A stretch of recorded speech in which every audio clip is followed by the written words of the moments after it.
চট্টগ্রামবাসী ঢাকায় যখন গত বছরের 16 জুলাই প্রথম প্রতিরোধ হয়েছে, তার একদিন আগেই আপনারা ছাত্রলীগকে প্রতিরোধ করেছিলেন। চট্টগ্রাম হচ্ছে প্রতিরোধের শহর, চট্টগ্রাম হচ্ছে লড়াইয়ের শহর, এবং আমাদের এই রাজনীতি আমরা সূচনা করেছিলাম এই চট্টগ্রাম থেকে। চট্টগ্রামের প্রতিটি উপজেলায় আমরা গিয়েছি, প্রত্যেকটা উপজেলায় আমরা দরজায় আমরা করা নেড়েছি। জাতীয় নাগরিক পার্টির পথসভা শুরু হয়েছিল এই বীরচট্টলা থেকেই। প্রিয় সহযোদ্ধা, আমি আপনাদের দিকে তাকাচ্ছিলাম এবং একটা জিনিস দেখছিলাম, এখানে আপনারা বেশিরভাগ যারা আছেন সবাই আমাদের সমসাময়িক। আমরা সফলভাবে আমরা স্বৈরাচারের পতন ঘটাতে পেরেছি, কিন্তু আমরা সফলভাবে রাষ্ট্র গঠন করতে পারিনি। আমাদেরকে এখন রাষ্ট্র গঠনে মনোযোগ দিতে হবে। প্রিয় চট্টগ্রামবাসী, যারা অতীতে আমাদেরকে শাসন করেছে তারা জানতো যে তারা দিন শেষে বাংলাদেশে থাকতে পারবে না। তারা হয়তো ভারতে পালিয়ে যাবে, অথবা আমেরিকা পালাবে, অথবা লন্ডনে পালাবে। সেজন্য তারা আগে থেকেই তাদের ব্যবস্থা করে নিয়েছিল। তারা তাদের সেকেন্ড হোম বানিয়েছে, তারা তাদের থার্ড হোম বানিয়েছে। কিন্তু আমরা যারা বাংলাদেশে থাকবো, আমাদেরকে বাংলাদেশকে নিয়েই ভাবতে হবে। প্রিয় চট্টগ্রামের তরুণ প্রজন্ম, আমাদের অতীত প্রজন্ম আমাদের জন্য কিছু রেখে যায় নাই।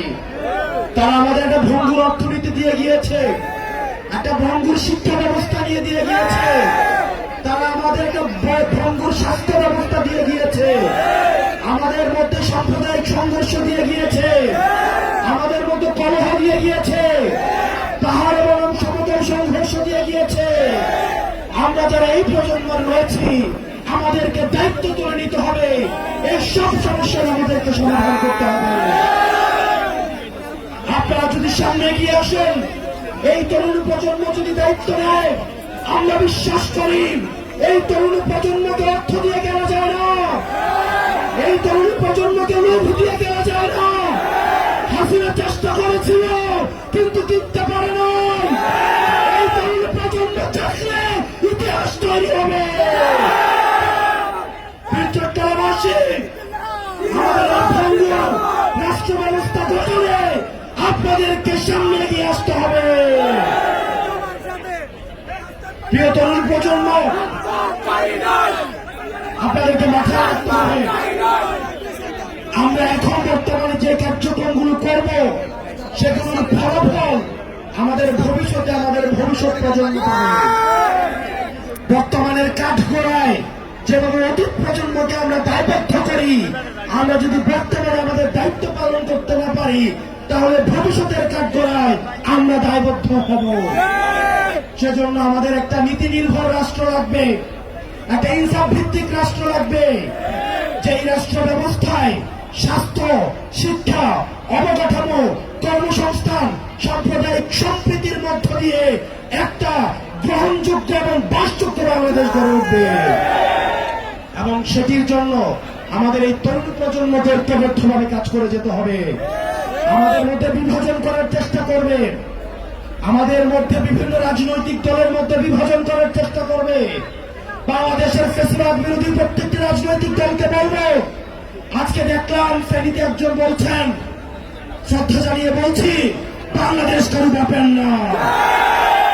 আমরা বাংলাদেশকে কাউকে জানা দেই নাই। বাংলাদেশ তো হচ্ছে জনতার। বাংলাদেশের প্রত্যেকটা মানুষ এই 56,000 বর্গ মাইলে সবাই ন্যায্য হিস্সা নিয়ে থাকবে। রাজার ছেলে রাজা হবে, প্রজার ছেলে প্রজা হবে, এই নিয়ম বাংলাদেশে থাকবে না। চট্টগ্রামবাসী, আমাদের ঐক্যবদ্ধভাবে কাজ করতে হবে। চট্টগ্রামে আমরা বারবার আসবো, আমরা বারবার ফিরে এসেছি। বাংলাদেশ যখন পথ হারায়, চট্টগ্রাম বেশি তখন প্রতিরোধ করে। চট্টগ্রামবাসীর কাছে আমরা অবশ্যই আসবো। আমার দ্বিতীয়, আমার ঋদ্ধতার জায়গা হচ্ছে চট্টগ্রাম। আমি যখন বৈষম্য বিরোধী ছাত্র আন্দোলনের দায়িত্ব পালন করেছি, পরবর্তীতে জাতীয় নাগরিক পার্টির দায়িত্ব পালন করছি, চট্টগ্রামের সাথে মিত্রতাপূর্ণ সম্পর্ক গড়ে উঠেছে। আপনাদের সবার কাছে আমার আহ্বান থাকবে, সাংগঠনিক গাঁথুনি শক্ত করার জন্য আপনারা ওয়ার্ডে আপনারা উপজেলায় গ্রুপিং দলাদলি বাদ দিয়ে বাংলাদেশের স্বার্থে, এনসিপির স্বার্থে সবাই ঐক্যবদ্ধভাবে কাজ করুন। আমরা জানি যারা আপা বলেন যে পথটা লম্বা অনেক চ্যালেঞ্জিং, কিন্তু আমরা যদি ঘুরে দাঁড়াই তার ইতিহাস তৈরি হবে। আপনারা সবাই ভালো থাকবেন, সুস্থ থাকবেন। আমরা সবাই একসাথে বলবো ইনকিলাব ইনকিলাব।